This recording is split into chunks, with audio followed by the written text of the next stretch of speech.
Good morning. Today is Thursday, July the 20th. The time right now in Singapore is 11:40 in the morning, and overnight market has been pretty quiet after the release of the retail sales on Wednesday. So basically what we are expecting right now, the market is going to grind all the way to the weekend itself. But overnight we still see equity index in the States continue to charge into the new high for the year. We have the Dow Jones itself at 35,234.05 overnight. And this is getting very close to another sell zone, which is 35,400 to 36,080. And I think that could be another possible target for the market. But overnight, we see a reversal pattern in the 4 hours time frame right after the 35,234 has been traded. Now, overnight, we also see the release of company earnings reports. And the one that stood out was Goldman Sachs. We report a whopping 38% drop in earnings for Q2, and this is giving us an appetizer as to what to expect for companies after the very rich valuation that we see in the first half of this year as a result of equity markets charging into the high for the year. So this will be something that we have to watch out for as more companies release their earnings reports. And if the market do retrace from where we are right now, the target for the for a time being, it will be somewhere between 33,400 to 33,600, which is represented by these two parallel blue lines that you see on the screen here. Now, in the S&P 500, the market also charged into a new high. You can see the volume has been pretty limited. The new high is 4,577.6, which is smack in between the price range in which I think is vulnerable to the downside. This area is 4,512 to 4,537.3. And if, like I say, if there's going to be any pullback from current levels, the immediate target will be somewhere between 4,328 to 4,385 levels. So again, do watch out for that possibility.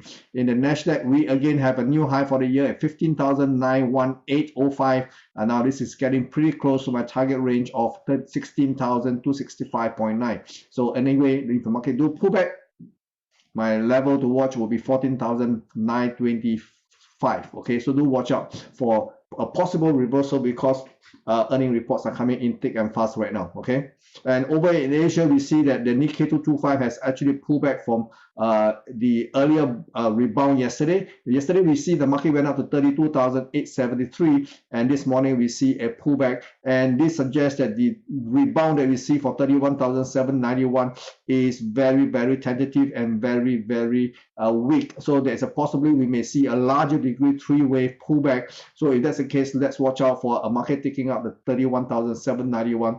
That suggests the market may be doing a much bigger corrective pattern.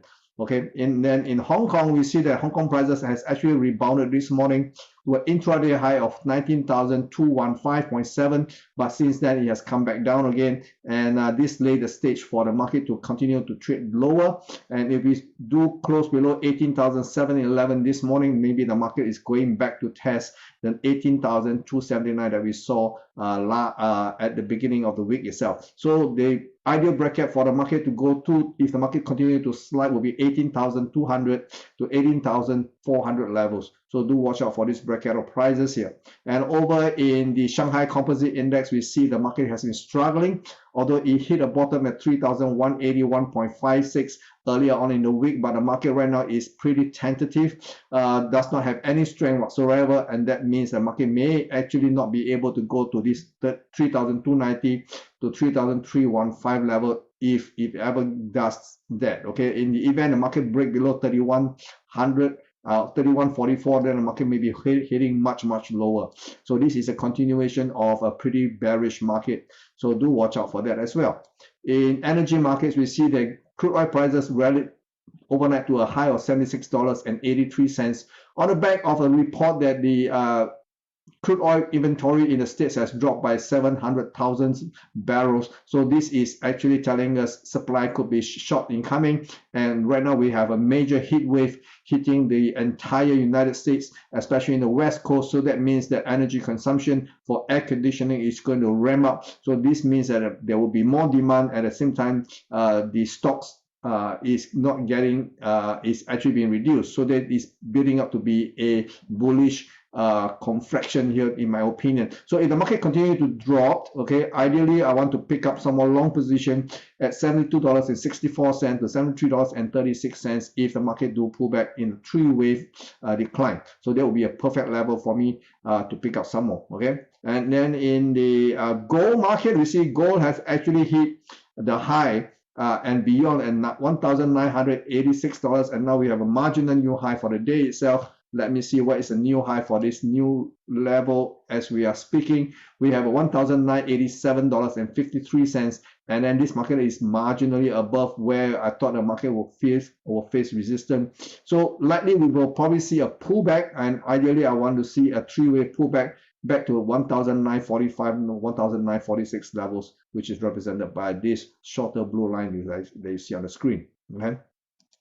Over in the silver market, we also have a marginal high at $25.27.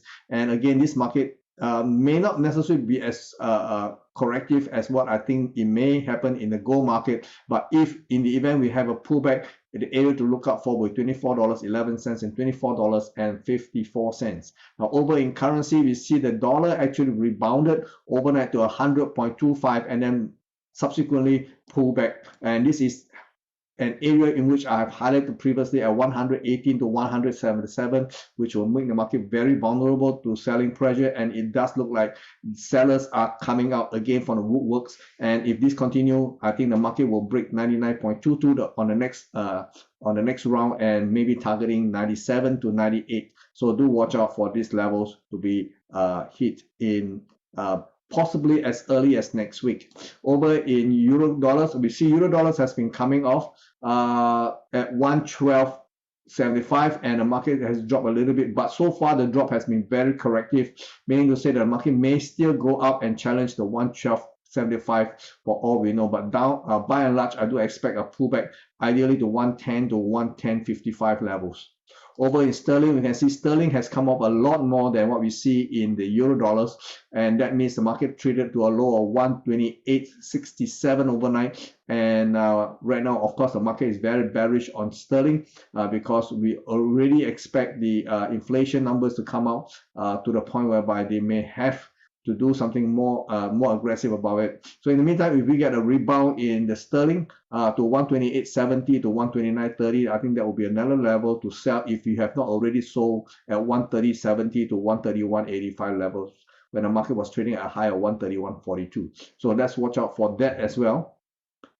In the Aussie market, we have a big ramp up in prices from 0.6750, and this is again where the prices I thought will be able to hold at that level was 0.67 to 0.6780, and true enough, the market actually stabilized here, and this morning we have a vote of confidence, and looks like the Aussie is on the way higher to take out the 0.69, ideally to head into 0.6933 to 0.70, which is more likely. Okay.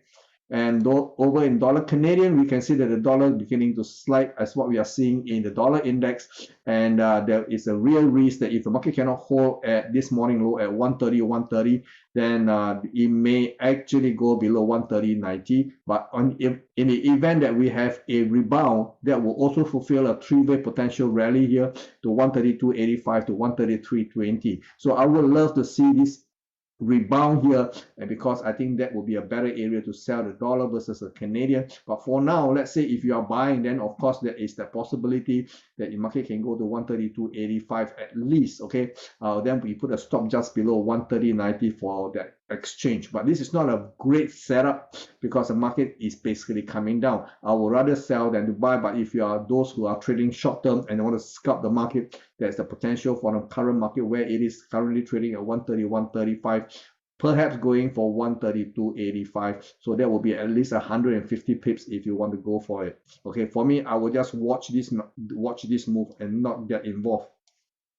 And in the dollar yen, now this is where I think I want to get involved. Dollar yen has traded to an overnight high of 140, just under 140, and the market pulls down from there. Previously, I mentioned 139.85 to 140.36 would be the ideal level for the three-wave rebound. But this still cannot rule out the possibility of a larger degree three-wave. And then if we have another larger degree three-way, maybe the next target will be at 140.25 to 141.16. So do watch out for the possibility of another attempt to rally, and if it can be kept at 140, 120, I think that will be a better, much better level to actually engage the market on the short side.